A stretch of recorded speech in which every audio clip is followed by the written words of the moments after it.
أعوذ بالله من الشيطان الرجيم. بسم الله الرحمن الرحيم.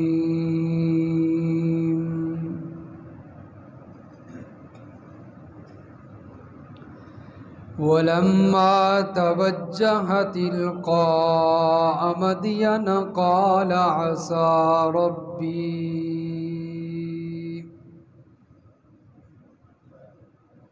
اور جب موسیٰ علیہ السلام مدین کی طرف متوجہ ہوئے،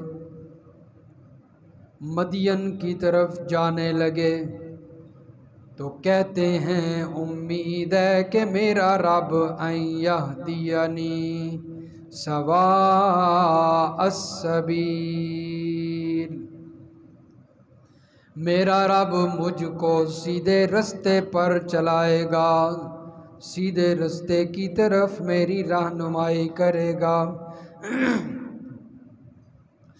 وَلَمَّا وَرَدَ مَاءَ مَدْيَنَ وَجَدَ عَلَيْهِ أُمَّةً مِّنَ النَّاسِ يَسْقُونَ، اور جب پہنچ گئے مدین کے پانی پر وارد ہوئے، یعنی پانی والے کنویں پر، وجد علیہ اور پایا اس پر لوگوں کی ایک جماعت کو، ڈھیر سارے بندوں کو، آدمیوں کو پایا کہ وہ پانی پلا رہے ہیں۔ وَوَجَدَ مِن دُونِهِمُ امْرَأَتَيْنِ تَذُودَانِ، اور پایا ان لوگوں سے ایک طرف الگ تھلگ دو عورتوں کو، وہ اپنی ریوڑ کو روکے ہوئے ہیں۔ قَالَ مَا خَطْبُكُمَا، حضرت موسیٰ علیہ السلام نے ان سے پوچھا تمہاری کیا حالت ہے، تم کیوں کھڑی ہو؟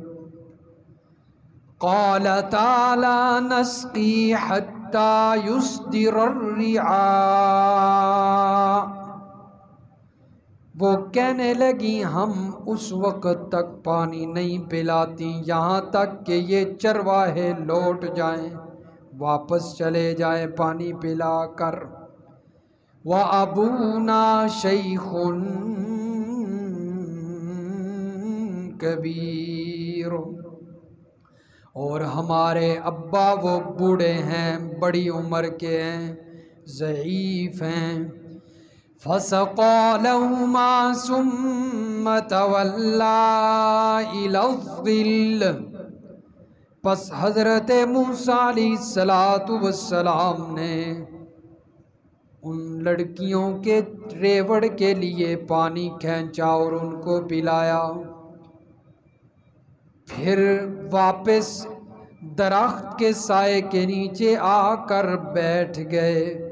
فَقَالَ رَبِّ إِنِّي لِمَا أَنزَلْتَ إِلَيَّ مِنْ خَيْرٍ، پس کہنے لگے اے میرے پروردگار بے شک تو مجھے دے دے جو بھی اچھا ہے، جو نعمت بھی مجھے دینا چاہتا ہے یا اللہ بھیج دے مجھ تک۔ فقیر، میں محتاج ہوں، حاجت مند ہوں۔ فجاءته احداهما تمشی علی استحیاء، پس آئی حضرت موسیٰ علیہ السلام کے پاس ان دونوں لڑکیوں میں سے ایک عورت لڑکی، وہ چل رہی تھی حیا پر، حیا کے ساتھ شرماتی ہوئی چل رہی تھی۔ قالت ان ابی یدعوک لیجزیک اجر ما، کہنے لگی آ کر بے شک میرا باپ، میرے ابا وہ آپ کو بلا رہے ہیں تاکہ بدلہ دیں، اجرت دیں۔ ما سقیت لنا، جو تم نے ہماری بکریوں کو پانی پلایا۔ فلما جاءه وقص عليه القصص، پس جب آ گئے حضرت موسیٰ علیہ السلام ان کے پاس اور بیان کی ان کے اوپر اپنی ساری حالتیں، سارے حال احوال بیان کیے۔ قال لا تخف، آگے سے وہ کہنے لگے کہ اب ڈرو نہیں، اب تمہاری جان بچ گئی ہے۔ نجوت من القوم الظالمین، تو نجات پا گیا ہے ظالم قوم سے۔ سبحان ربک رب العزت عما یصفون وسلام علی المرسلین والحمد للہ رب العالمین۔ اللہم صلی علی محمد وعلی آل محمد کما صلیت علی ابراہیم وعلی آل ابراہیم انک حمید مجید۔ اللہم بارک علی محمد وعلی آل محمد کما بارکت علی ابراہیم وعلی آل ابراہیم انک حمید مجید۔ سورۃ القصص کی آیت نمبر 22 سے لے کر آیت نمبر 25 تک تلاوت کی گئی ہے۔ گزشتہ درس میں آپ نے حضرت موسیٰ علیہ السلام کا تذکرہ کچھ اس انداز میں سماعت کیا ہے کہ حضرت موسیٰ علیہ السلام سے ایک قبطی بندہ جب قتل ہوا تو فرعون کو پتہ چلا تو اس نے حضرت موسیٰ علیہ السلام کو گرفتار کرنے کا حکم دے دیا۔ چنانچہ جب یہ گرفتاری کا آرڈر ہوا تو وہیں سے ایک مومن بندہ اٹھتا ہے اور حضرت موسیٰ علیہ السلام کی خیر خواہی کے لیے اور ان کو بچانے کی غرض سے بھاگتا ہے اور آ کر حضرت موسیٰ علیہ السلام کو خبر دیتا ہے کہ آپ یہاں سے نکل جائیے کیونکہ یہ آپ کو گرفتار کرنا چاہتے ہیں۔ چنانچہ جب اس نے آ کر حضرت موسیٰ علیہ السلام کو بتایا تو حضرت موسیٰ علیہ السلام نے اس کی بات سن کر اس پر یقین کرتے ہوئے فوراً اس شہر کو چھوڑنے کا ارادہ کیا اور مدین کی طرف اپنا رخ کیا، کیونکہ مدین فرعون کی جو سلطنت تھی، جہاں جہاں تک اس کی حکومت تھی، اس کے شہر کے قریب یہ مدین پڑتا تھا، لیکن اس کی حکومت سے یہ شہر مدین جو ہے علاقہ باہر تھا، اس کی حکومت میں داخل نہیں تھا۔ مدین کے اندر فرعون کی حکومت نہیں چلتی تھی، اس لیے حضرت موسیٰ علیہ السلام نے سوچا کہ قریب یہی شہر ہے، یہی علاقہ ہے، تو میں اسی کی طرف ارادہ کرتا ہوں۔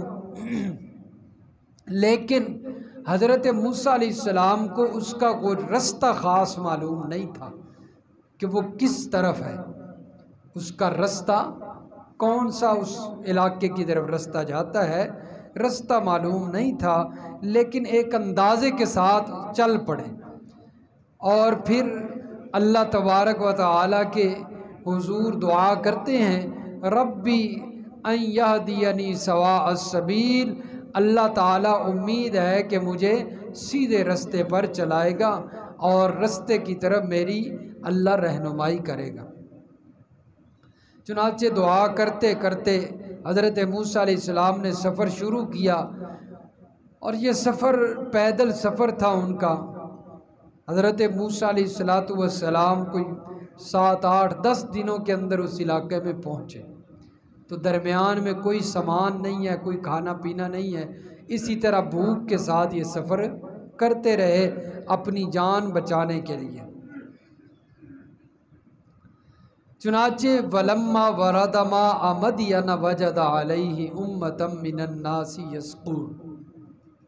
حضرت موسیٰ علیہ السلام جب مدین میں پہنچے تو ایک کنویں کے پاس پہنچتے ہیں، اور وہاں دیکھتے ہیں کہ ایک لوگوں کا مجمع ہے، جمع غفیر ہے، کہ اس کنویں سے پانی نکال نکال کر لوگ پی بھی رہے ہیں، اپنے جانوروں کو پلا بھی رہے ہیں اور محفوظ کر رہے ہیں، کیونکہ وہاں جو اس کنویں کے قریب بستی تھی وہ اسی کنویں سے پانی حاصل کرتے تھے، تو اسی لیے لوگ وہاں سے پانی حاصل کر رہے تھے۔ فرمایا کہ جس وقت حضرت موسیٰ علیہ السلام نے پانی پلاتے ہوئے لوگوں کو دیکھا، تو ایک طرف دیکھتے ہیں کہ 2 لڑکیاں ہیں، تو وہ اپنی بکریوں کو روک رہی ہیں، انہیں آگے نہیں آنے دیتی، روک کر کھڑی ہوئی ہیں پیچھے۔ حضرت موسیٰ علیہ السلام نے جب دیکھا کہ یہ پانی پلا رہے ہیں سارے لوگ، اور یہ لڑکیاں جو ہیں یہ اپنے ریوڑ کو روک کر کھڑی ہیں، تو یہ کیا معاملہ ہے؟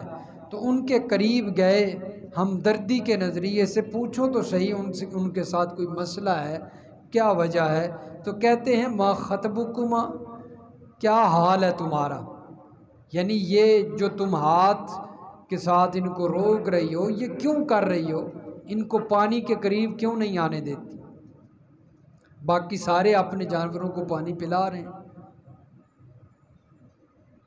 حضرت موسیٰ علیہ السلام ان سے جب پوچھتے ہیں تو وہ کہتی ہیں کہ ہم اس وقت تک اپنے ریوڑ کو پانی نہیں پلاتی جس وقت تک یہ چرواہے پانی پلا کر واپس نہ چلے جائیں۔ یہ واپس جاتے ہیں تو ہم اپنے ریوڑ کو پانی پلاتی ہیں۔ وَأَبُونَا شَيْخٌ کبیر، کیونکہ ہمارا باپ بوڑھا ہے، کمزور ہے، ضعیف ہے، وہ آ نہیں سکتے، چل نہیں سکتے، اس لیے یہ ذمہ داری اور ڈیوٹی ریوڑ کو چرانے کی اور اس کو سنبھالنے کی ہماری لگی ہوئی ہے، بھائی ہمارا کوئی نہیں۔ حضرت موسیٰ علیہ السلام نے ان کے ساتھ ہمدردی کرتے ہوئے آئے اور کنویں سے پانی نکالا اور ان کے ریوڑ کو پانی پلایا۔ اب یہ بچیاں پانی کیوں نہیں پلاتی تھیں؟ اس لیے کہ یہ ہٹ کر کھڑی ہو جاتی تھیں۔ مفسرین نے لکھا ہے کہ جب وہ چرواہے پانی پلا کر چلے جاتے تھے، ایک تو یہ ہے کہ یہ بچیاں حضرت شعیب علیہ السلام کی بچیاں تھیں جو راج قول ہے، اور حضرت شعیب علیہ السلام کے مسئلہ توحید کو بیان کرنے کی وجہ سے وہاں کے مشرک لوگ ان سے نفرت کرتے تھے اور ان کے ساتھ بغض اور ضد اور عناد رکھتے تھے، مخالفت کیا کرتے تھے۔ اسی وجہ سے ان کی بچیوں کو اور ان کے ریوڑ کو پانی بھی نہیں پینے دیتے تھے اور نہ ہی ان کو پلاتے تھے۔ باہر جو ہے وہ اپنا پی کر چلے جانا پلا کر، تو بعد میں وہ بچیاں جو ہے وہ بچا کچا پانی وہاں سے اپنے ریوڑ کو پلاتی، کیونکہ یہ جو کنواں تھا، ایک تو اس سے پانی نکالنے والا جو ڈول تھا، برتن تھا، وہ بھی بہت وزنی تھا، کئی آدمی مل کر جو ہے وہ اس پانی ڈول کے ساتھ پانی نکالا کرتے تھے، کئی آدمی۔ تو جب آدمی مل کر جو ہے وہاں سے ڈول نکال رہے ہیں، یہ تو عورتیں ہیں، یہ کیسے نکالیں؟ صنف نازک ہے۔ اور دوسری بات کہ جب وہ جانے لگتے تو کنویں کا جو اوپر ڈھکن تھا اس کو بند کرتے تھے جس چیز کے ذریعے، تو اس کے اوپر بڑا پتھر رکھ جاتے تھے تاکہ اسے کوئی ہٹا نہ سکے، کل پھر آئیں گے تو وہ پتھر ہٹائیں گے خود ہی جو ہے۔ لیکن حضرت موسیٰ علیہ السلام نے ان عورتوں کے جو ریوڑ تھا اس کے لیے پانی خود کنویں سے نکالا، وہ کئی آدمی مل کر نکالا کرتے تھے، یہاں حضرت موسیٰ علیہ السلام اکیلے جو ہے وہ کنویں سے پانی نکال رہے ہیں جس کو کئی آدمی جو ہے وہ اٹھا سکتے تھے، کیونکہ حضرت موسیٰ علیہ السلام اللہ کے نبی تھے، اور نبی کے اندر ایک غیر معمولی طاقت ہوتی ہے، بہت زیادہ طاقت ہوتی ہے نبی کے اندر۔ اس لیے جو کام کئی آدمی کر رہے تھے وہاں پر حضرت موسیٰ علیہ السلام نے وہ کام اکیلے کیا۔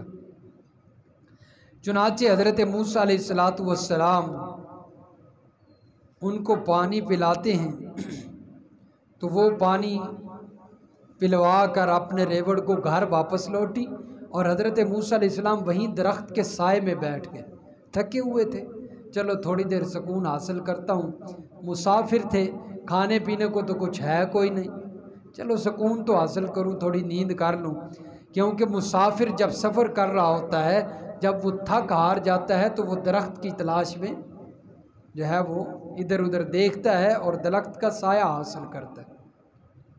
حضرت موسیٰ علیہ السلام بھی وہاں بیٹھتے ہیں درخت کے نیچے جا کر، اور وہاں پر دعا کیا کرتے ہیں؟ حضرت موسیٰ علیہ السلام دعا کیا کرتے ہیں؟ فرمایا ربی انی لما انزلت الی من خیر فقیر، اے میرے پروردگار بے شک میں تیری طرف سے بلائی کا خواہش مند ہوں، اے میرے پروردگار جو نعمت بھی تو مجھے دینا چاہتا ہے مجھے عطا کر دے، فقیر میں محتاج ہوں، فقیر میں حاجت مند ہوں، بھوک لگی ہوئی ہے، کچھ نہ کچھ مل جائے کھانے کو تاکہ میں کھاؤں اور بھوک ختم ہو جائے۔ ایک بات تو یہ سمجھ آئی، جس کو بھوک لگ جائے وہ حاجت روا اور مشکل کشا نہیں ہوا کرتا، حاجت روا اور مشکل کشا وہ ہوتا ہے جو بھوک سے پاک ہے، جو بھوک سے پاک ہے اسے کبھی نہیں بھوک لگتی، وہ بھوک والی چیز سے پاک ہے، اس کمزوری سے پاک ہے۔ حضرت موسیٰ کو بھوک لگ گئی، اپنے رب سے مانگتے ہیں۔ دوسرا مسئلہ یہ سمجھ آیا، جب کسی چیز کی ضرورت پڑ جائے، بندہ بھوکا ہو جائے، تنگ دست ہو جائے، تو اس وقت مانگنا ہے تو کس سے؟ اللہ ہی سے، جیسا کہ اللہ کا نبی مانگ رہا ہے، بھوک لگی، کھانے کی ضرورت پڑی تو اللہ سے مانگا، اور کہتے ہیں فقیر میں محتاج ہوں، حاجت مند ہوں۔ اللہ کے نبی نے یہ نہیں کہا میں تو مختار کل ہوں، میں حاجت روا ہوں، میں مشکل کشا ہوں، بلکہ اپنی صفت ظاہر فرمائی میں حاجت مند ہوں، میں حاجت مند ہوں، محتاج ہوں، وہ حاجت روا ہے، میں حاجت مند ہوں، وہ حاجت روا ہے۔ اس لیے اللہ کے نبی تو خود حاجت مند ہوتے ہیں، خود جو ہے وہ محتاج ہوتے ہیں اللہ تعالیٰ کے، وہ کیسے مشکل کشا اور حاجت روا ہو سکتے ہیں؟ یہ جائے کہ اللہ کے نبیوں کے بعد جن کا درجہ اللہ کے ولی ہیں ان کو جو ہے وہ حاجت روا سمجھا جائے۔ فرمایا کہ اللہ کے نبی جو ہے وہ خود حاجت مند ہیں، جیسا کہ حضرت موسیٰ علیہ السلام ظاہر فرما رہے ہیں کہ فقیر یا اللہ میں فقیر ہوں، اور کس کا فقیر ہوں؟ یا اللہ تیرا فقیر ہوں، فقیر بھی اللہ ہی کا، مانگت بھی اللہ ہی کے ہیں، اللہ سے مانگ رہے ہیں۔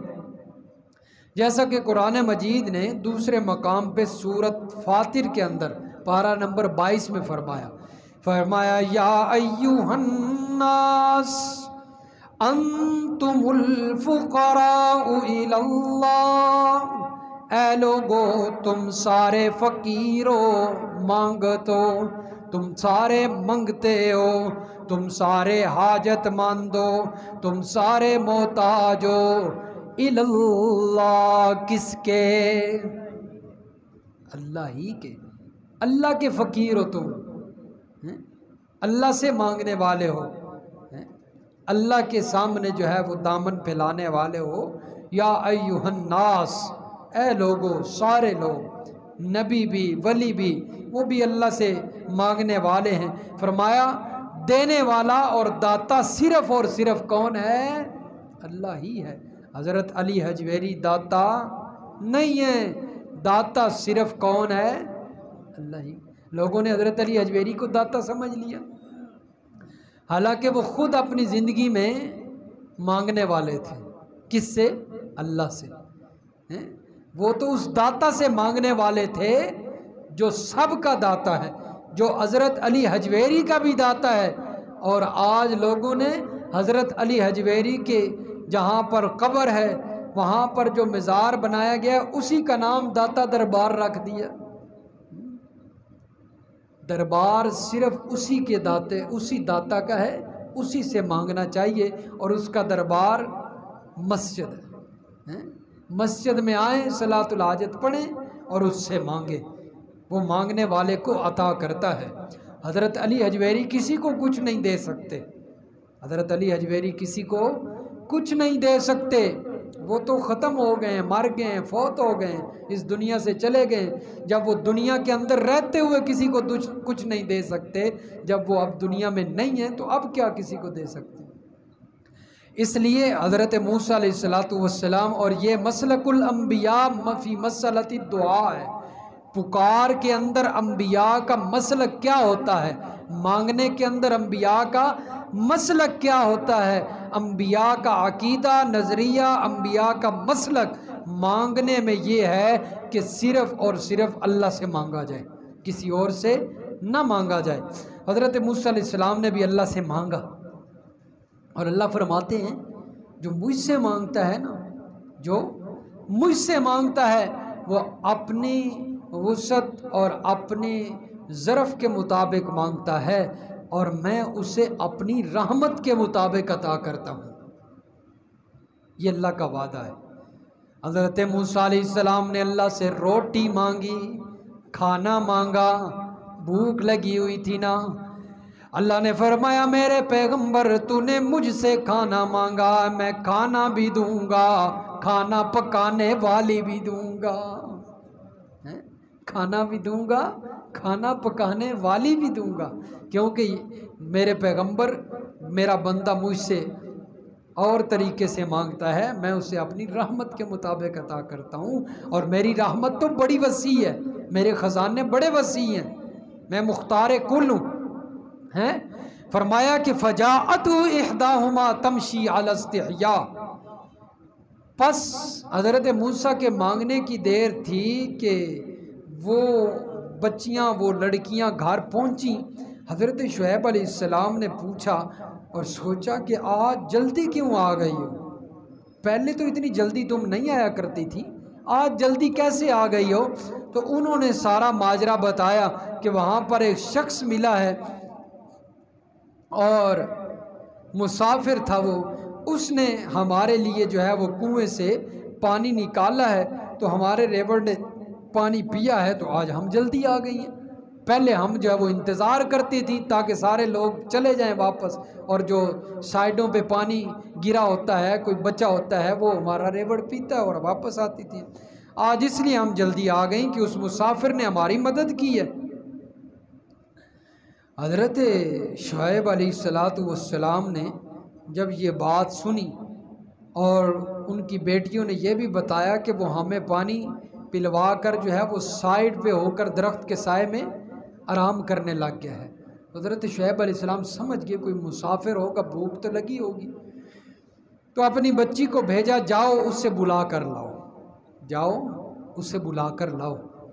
اب جو وہ بچی واپس آتی ہے نا، جس انداز سے وہ حضرت موسیٰ کے پاس آئی اور جس انداز سے وہ لے کر گئی، قرآن مجید نے اس انداز کو بھی بیان فرمایا ہے۔ فرمایا وجاءت احداہما، آئی ان میں سے ایک لڑکی حضرت موسیٰ کے پاس، علی استحیاء تمشی علی استحیاء، وہ چل رہی تھی بڑی حیا کے ساتھ، وہ چل رہی تھی بڑی حیا کے ساتھ، باپردہ تھی۔ مفسرین نے لکھا ہے کہ اس نے اپنی چادر اپنے منہ پر یوں لگائی ہوئی ہے، منہ کو چادر کے ذریعے ڈھانپا ہوا ہے اور یوں ہاتھ کے ساتھ پکڑی ہوئی ہے، پردہ کیا ہوا ہے، حیا کے ساتھ چل رہی تھی، نیچے دیکھ کر چل رہی تھی، بکریوں کی طرح منہ اٹھا کر نہیں چل رہی تھی جس طرح آج عورتیں بازاروں میں چلتی ہیں، منہ اٹھایا ہوتا ہے، کبھی ادھر دیکھ رہی ہیں کبھی ادھر دیکھ رہی ہیں، رستہ مانگنے والا بیچارہ رستہ دیکھ رہا ہوتا ہے، کب یہ بھیڑ مجھے رستہ دے گی، کب یہ بکری مجھے رستہ دے گی، اور یہ منہ اٹھا کے چل رہی ہے۔ حیا ہی کوئی نہیں، ختم ہو گئی حیا، حیا ہی ختم ہو گئی ہے۔ حضرت شعیب علیہ السلام کی بیٹی آئی اور اس طرح حیا کے ساتھ چل رہی تھی، اللہ تعالیٰ کو اس کی حیا اتنی پسند آئی، قرآن بنا دیا، قرآن بنا کے میرے محبوب پر نازل کیا۔ میرے پیغمبر وہ اتنی حیا کے ساتھ چل رہی تھی، اور آج مغربی اہل مغرب کے قانون کے مطابق ہماری عوام، پاکستانی مسلمانی عوام جو اپنے آپ کو مسلمان کہلواتی ہے، اور یہ چاہتی یہ ہے کہ ہمارے اندر بھی اہل مغرب کا قانون نافذ ہو جائے، یہودیوں کا قانون آ جائے۔ حیا ہی ختم ہو گئی ہے۔ ایک عورت کا معنی کیا ہوتا ہے؟ چھپی ہوئی چیز، یعنی جس کو چھپایا جاتا ہے، آج اس کی قدر ہی نہیں رہی، عورت کی قدر ہی ختم ہو گئی ہے کہ اس کو عریاں کر کے، ننگا کر کے پوسٹروں پہ لگا دیا گیا ہے، ٹی ویوں پہ اس کی مشہوریاں آ رہی ہیں۔ جب تک عورت کی تصویر نہ لگے ننگے کر کے، اس وقت تک ہماری مشہوری نہیں کامیاب ہوتی۔ جب بھی کوئی نئی کمپنی بنتی ہے تو وہ کسی عورت کو پیسہ دیتے ہیں اور اس کی تصویر لگاتے ہیں مشہوری کے لیے۔ عورت اس کام کے لیے اللہ نے نہیں بنائی تھی۔ عورت تو بڑی باحیا چیز ہے، عورت چھپانے والی چیز ہے، جس کو آج اہل مغرب کے قانون نے ہمارے اندر آ کر عریاں کر دیا، اس کو ننگا کر دیا، جس کو چھپانا چاہیے تھا ہمیں۔ اور آج وہ بے غیرت والدین اور بے غیرت بہن بھائی خامد جو اپنی عورتوں کو عریاں کر کے بازاروں میں بھیجتے ہیں، انہیں تیار کر کے بازاروں میں بھیجتے ہیں۔ آج عورت بازار میں نہ آئے تو شاپنگ ہی نہیں مکمل ہوتی، گھر کی شاپنگ ہی نہیں مکمل ہوتی۔ عورتوں کو بازاروں میں بھیجتے ہیں اور خود بے غیرت بن کر گھروں میں بیٹھے رہتے ہیں۔ کیسا دور آ گیا ہے! یہ اہل مغرب نے ہمیں یہ قانون دیا ہے، اور یہ بے غیرتی انہوں نے ہمارے اندر پیدا کی ہے۔ جب تک قرآن تھا تو یہ بے غیرتی نہیں تھی، عورتیں بڑی باحیا ہوا کرتی تھی، باپردہ ہوا کرتی تھی۔ اس لیے قرآن والا قانون جب تک نافذ نہیں ہوتا، اس وقت تک یہ بے حیائی ختم نہیں ہو سکتی، یہ بڑھتی جائے گی، بڑھتی جائے گی، اور ہر باحیا بندہ، باغیرت بندہ مسلمان جو ہے وہ پریشان ہے اس بات سے وہ کیا ہے؟ پریشان ہے۔ بے غیرت کو کوئی پرواہ نہیں، لیکن جو باغیرت ہے نا، جس کے اندر اسلامی غیرت ابھی تک موجود ہے، جو قرآن پڑھتا ہے، سمجھتا ہے، وہ اس قانون سے پریشان ہے۔ ہمارے حکمرانوں کو تو اس کی کیا پرواہ ہو، وہ تو چاہتے ہیں کہ یہ قانون نافذ ہو، وہ چاہتے ہیں۔ ان کی بچیاں آتی نہیں ہیں اسٹیجوں پر، ہمارے حکمرانوں کی بچیاں وہ اسٹیجوں پر آتی نہیں برہنہ ہو کر، ان کو اس بات کی کوئی فکر نہیں ہے۔ لیکن جو ایک اسلامی غیرت رکھنے والا انسان ہے وہ اس بات سے پریشان ہے، اور اسے آواز اٹھانی چاہیے، اسے آواز اٹھانی چاہیے تاکہ اسلامی قانون نافذ ہو۔ ہم کہتے ہیں نہیں جڑک لگا اسی کی کر سکتے ہیں، او بھائی ہر انسان بہت کچھ کر سکتا ہے۔ فرمایا کہ چل رہی تھی وہ حیا کے ساتھ، حضرت موسیٰ علیہ السلام کو آ کر کہتی ہے اِنَّا بِی یَدْعُوکَ لِیَجْزِیَکَ أَجْرَ مَا سَقَیْتَ لَنَا، میرے ابا نے تمہیں بلایا ہے تاکہ وہ تم نے جو ہمارے لیے کام کیا اس کی اجرت دیں، اس کا کوئی بدلہ دیں، صلہ دیں۔ حضرت موسیٰ علیہ السلام نے فرمایا ٹھیک ہے میں آپ کے ساتھ چلتا ہوں، لیکن میں آگے چلوں گا، آپ میرے پیچھے چلیں گی تاکہ میری نگاہ بھی آپ کے جسم پر نہ پڑے، اس لیے آپ میرے پیچھے پیچھے چلیں گی اور میں آپ کے آگے چلوں گا۔ ہاں مجھے رستہ بتلاتی رہتا ہوں کس طرف جانا ہے، اور ہمارے نوجوان، حضرت موسیٰ علیہ السلام بھی جوان تھے اس وقت، جوانی تھی نا حضرت موسیٰ علیہ السلام، 20 سال عمر تھی، 18 سال عمر تھی، اور نبی کی جوانی قوت والی جوانی، وَلَمَّا بَلَغَ أَشُدَّهُ وَاسْتَوَىٰ، قوت والی جوانی تھی۔ لیکن حیا دیکھیے نبی کی کہ فرماتے ہیں کہ میں آگے چلوں گا تو میرے پیچھے چلے گی، اور آج ہمارے جوان وہ لڑکیوں کے پیچھے پیچھے بھاگتے ہیں، کوئی خوبصورت لڑکی دیکھ لی تو اس کے پیچھے بھاگتے ہیں، موٹر سائیکل اس کے پیچھے بھگاتے ہیں، کسی رکشے میں یا موٹر سائیکل کے پیچھے بیٹھی ہوئی کوئی نوجوان لڑکی ہے، وہ جا رہی ہے تو یہ جناب شوخیاں مارتے ہوئے اس کے پیچھے موٹر سائیکل بھگائیں گے۔ پھر ایک بے غیرتی ان کے اندر یہ آ گئی ہے کہ 1 to 5 پہ بیٹھے ہوتے ہیں اور پھر اسے بھگا کر وہ چابی بند کر کے اس کے پٹاخے لگاتے ہیں، وہ آوازیں آتی ہیں، اس سے بھی کئی لوگ پریشان ہوتے ہیں۔